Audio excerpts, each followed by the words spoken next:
Ce soir, il s'agit de susciter des vocations, de vous encourager, vous les diplômés de Télécom Paris, à vous investir dans le mentorat, le tutorat, peu importe comment on l'appelle. L'objectif des associations qu'on va vous présenter ce soir avec lesquelles nous travaillons, c'est effectivement d'accompagner les jeunes, et chacun à sa façon et à son stade au stade de son développement. Article 1, un petit lien particulier avec le monde des télécoms. Voilà, il y a 15 ans, ce qui est devenu Article 1 est né en grande partie d'une initiative qu'on avait lancée entre opérateurs télécoms. Voilà, en se disant, on va essayer de se faire en sorte, avec déjà du mentorat, d'accompagner des jeunes talents issus de milieux défavorisés, donc en gros des quartiers, pour qu'ils aillent jusqu'à des études d'ingénieur télécom. Et ça s'appelait Passeport Télécom. Et ça s'appelait Passeport Télécom, et Télécom Paris faisait partie des toutes premières écoles, donc c'est il y a 15 ans, hein, avec lesquelles on s'était lancé, plus après tout un tas d'écoles d'ingé télécom, et tous les opérateurs et tous les constructeurs s'y étaient mis. Donc voilà, Passeport Télécom, et effectivement ça a grandi comme ça. Moi j'étais chez un des opérateurs télécoms, voilà, donc du coup ça me fait voilà, je suis ravi de retrouver des gens des télécoms et au-delà qui ont envie de se mobiliser. Très heureux de vous accueillir parce que finalement ce qui réunit les acteurs qui sont dans cet immeuble, c'est l'idée de se dire qu'il faut créer des rencontres qui aujourd'hui sont improbables, impossibles et qui peuvent changer des vies. Tous les jeunes que nous rencontrons, qui viennent de milieux défavorisés, que nous accompagnons, nous disent ça. Nous disent qu'effectivement, un certain nombre d'entre eux, ceux qui vont avoir la chance de trouver leur voie dans la vie et de ne pas la subir, ils ont pu le faire parce qu'il y a eu un moment, une rencontre décisive, quelqu'un qui a passé du temps, quelqu'un qui a été en empathie avec eux, qui leur a donné des bons conseils, qui leur a ouvert des portes, qui leur a donné des codes, qui leur a des fois donné aussi un petit peu des moyens. Et ça, malheureusement, le constat, c'est que notre société n'arrive plus à le faire. Et que c'est à nous de l'organiser. Nous, Télémac, on agit en amont au niveau secondaire et sur une dynamique d'ouverture socioculturelle et de confiance en soi. Et puis, on est hyper content que de plus en plus de grandes écoles comme les vôtres s'impliquent à nos côtés. Parce que effectivement on a besoin, alors en l'occurrence pour Télémac, c'est des salariés d'entreprise, des alumni qui deviennent mentors et qui inspirent nos jeunes, comme tu l'as fait avec nos jeunes Télémac. Ça fait maintenant 4 ans déjà qu'on a commencé ce sujet, initié par Yves Poilane, qui était directeur de l'école à l'époque, par des jeunes alumni. J'y tiens, il n'y a pas aussi que les anciens qui ont de l'expérience, qui sont dans la salle, qui ont ici été moteurs dans l'opération. Aujourd'hui, 4 ans après, il y a eu 2 années de Covid, c'est vrai que ça a été compliqué, nous sommes à peu près 40, sur une population de 15 000 alumni, donc il y a du progrès à faire, il y a la marge pour augmenter ces chiffres, et je compte sur vous pour y arriver. C'est un sujet qui est plus qu'essentiel pour une école comme la nôtre, une école de la République qui se doit d'accueillir tous les profils et d'élèves, de permettre à toutes et tous d'accéder à cette école via les différents moyens d'accès. C'est vrai que depuis plusieurs années, là, il y a une action qui est faite au sein de l'école, entre autres par l'association des alumni.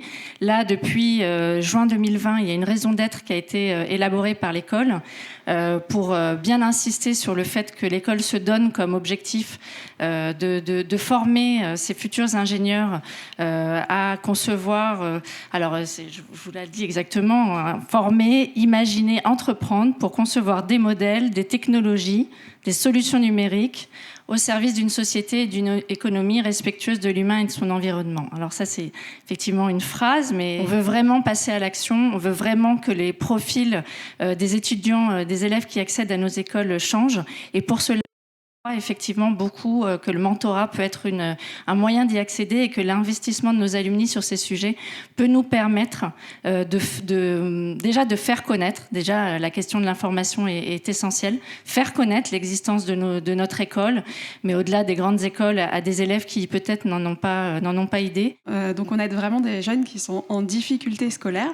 Donc effectivement, il y a un aspect scolaire qui est plus marqué que dans les autres associations.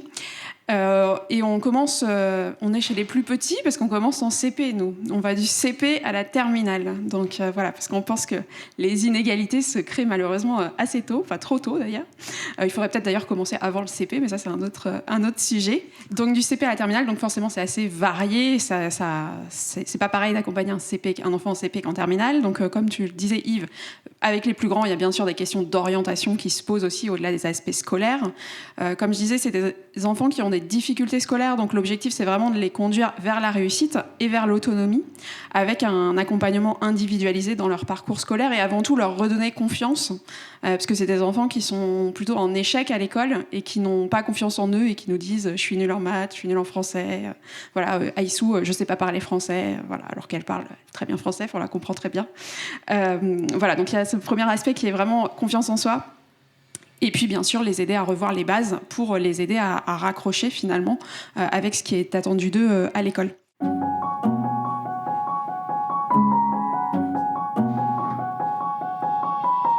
Je suis Isabelle Le Thomas, je suis bénévole à l'association Entraide scolaire amicale et j'accompagne Aïssou depuis le mois d'octobre 2020. Aïssou avait surtout besoin de soutien en français. Elle a fait énormément de progrès dans le parler et puis sur l'écriture, puisque c'est le point difficile pour elle. Je m'appelle Aïssou, j'ai 17 ans et j'habite en France, ça fait pas longtemps, ça fait 4 ans bientôt, avec ma mère. Isabelle, elle a commencé à m'aider et faire mes devoirs ensemble. Si j'ai des problèmes, elle m'aide à résoudre les problèmes ou faire des dictées pour avancer sur mon écriture parce que même si je sais parler français, pas vraiment beaucoup, mais mon écriture c'est un peu difficile pour moi à écrire. Voilà. J'aime bien le contact avec les jeunes. Ça me permet de garder un pied avec ce que c'est que la jeunesse, c'est quoi ses préoccupations d'aujourd'hui. On apporte beaucoup et puis on reçoit beaucoup. Voilà. Je suis une personne positive déjà, mais avec Isabelle, c'est devenu plus positif. Ça m'ajoutait une couleur dans ma vie. Nous, on a décidé cette année de franchir un cap supplémentaire, c'est-à-dire d'utiliser le digital pour véritablement démocratiser le mentorat. C'est-à-dire faire en sorte que ça soit accessible à tous. Et donc, c'est la plateforme demain.org qui, en gros, fonctionne de la manière suivante. C'est une plateforme sur laquelle un jeune étudiant ou lycéen en fin d'études peut venir expliciter le fait qu'il a besoin d'un coup de main. Voilà. Alors, il coche des cases. Il explique en quoi il a besoin d'un coup de main. Il veut découvrir un métier, un secteur d'activité, une filière d'études, mais il connaît personne qui est capable de le renseigner dans son environnement immédiat. Il a besoin effectivement de techniques de recherche d'emploi parce qu'il veut trouver un stage, il veut trouver un job, il veut trouver une alternance ou il veut trouver un job étudiant et il ne sait pas trop comment faire. Il peut avoir besoin de soutien méthodologique aussi. Voilà. Alors un peu de soutien scolaire, de l'expression en anglais par exemple, ça c'est des thèmes qui reviennent très souvent. Ou il peut avoir besoin d'un appui psychologique. Et en face, nous, notre boulot, c'est d'aller trouver des volontaires, donc vous, et de vous proposer aussi de dire ce que vous avez envie d'apporter. Donc là aussi, vous cochez des cases. Et nous, ce qu'on vous demande, c'est de dire « Ok, je suis prêt à passer 3 heures par mois pendant au moins 3 mois avec le jeune qui va être mis en face de moi, dont je sais que, avec un algorithme, puis ensuite avec une intervention humaine, où on va faire en sorte de matcher, évidemment, les attentes de ce jeune avec ce que vous êtes capable d'apporter. Donc vous êtes immédiatement utile sur un sujet qui est attendu par un jeune. Ça se passe à distance. Donc c'est le Tinder du mentorat en fait. Ouais, on me le dit souvent, sauf que vous ne le choisissez pas. Vous n'avez pas le droit de choisir le jeune. J'ai failli Il n'y a dire pas les photos. J'ai pu dire le Airbnb, enfin c'est une plateforme quoi. C'est un engagement d'1 an. Après, l'idée, c'est vraiment de suivre le jeune de la 5e ou 4e jusqu'au bac. Et ce qu'on adore avec mon équipe, c'est quand les aventures humaines se poursuivent même au-delà, parce qu'on a des mentors qui sont invités au mariage de nos alumni. Voilà, donc on a vraiment des aventures humaines très fortes. Et peut-être cette spécificité qui est quand même importante sur l'ouverture socio-culturelle, tu l'as mentionné. Je pense que, à l'instar, par exemple, moi récemment, là, le week-end dernier, je suis allée à un match de basketball avec ma filleule Télémac, qui pratique du basket depuis 6 ans, mais qui n'était jamais allée voir un match d'élite, ce qu'on appelait Pro A. Et donc, voilà, il faut aimer sortir, faut aimer dédier une après-midi et être en lien aussi avec les parents au début, parce qu'ils sont pitchouns. J'aime bien dire qu'on les appelle les pitchouns au début, parce qu'en 5e, 4e, on peut bien imaginer que pour des parents, confier son enfant sur une partie de l'éducation relative au capital culturel, c'est quand même un acte de confiance important. Je suis une jeune fille de Gennevilliers depuis la fin de la 4e. Elle est maintenant en seconde, et avec l'Institut Télémac. Et on voit un peu son évolution. Et je suis plutôt... Et ça, c'est à vous de vous adapter en fonction de l'élève, enfin de la personne mentorée. Pour l'instant, moi, par exemple, c'est plutôt l'aspect culturel. Donc, j'ai un accompagnement culturel qui peut être intéressant pour former cette personne ou l'ouvrir à autre chose. Par exemple, je prends mon cas, c'est le théâtre. Voilà, je lui fais découvrir des pièces de théâtre. On va voir Tartuffe à la Comédie Française le 11 avril. Donc, le 10 avril, c'est le jour de l'élection.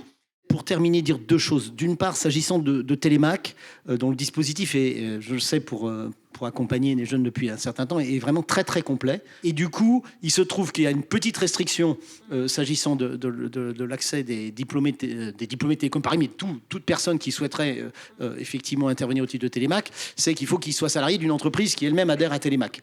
Voilà. Donc la liste, elle est sur le site de Télémac. On s'est dit, on va le dire, on s'est dit avec, on va le dire, on s'est dit que s'il y avait un diplômé qui était qui était motivé, qui travaillait pas dans une entreprise qui était adhérente à Télémac, on ferait un peu de name and shame. Enfin, dirait qu'on irait voir l'entreprise en disant, écoutez, quand même, vous devriez adhérer à Télémac. Voilà. C'est-à-dire on encourage même. Donc, du coup, vous allez sur le site de Télémac, vous regardez les entreprises qui sont pas adhérentes à Télémac, et si vous avez la chance de travailler dans une entreprise qui n'est pas adhérente à Télémac et que vous avez envie de faire de votre dites-le nous, parce qu'on va aller ensemble avec Erika les convaincre d'adhérer effectivement à Télémac pour financer ce magnifique programme qui est coûteux, mais je peux vous dire, les jeunes en ont pour leur argent objectivement, parce que ce programme, il est magnifique. Il est très complet. Vous avez compris, ça a été dit à plusieurs reprises, il y en a pour tous les goûts.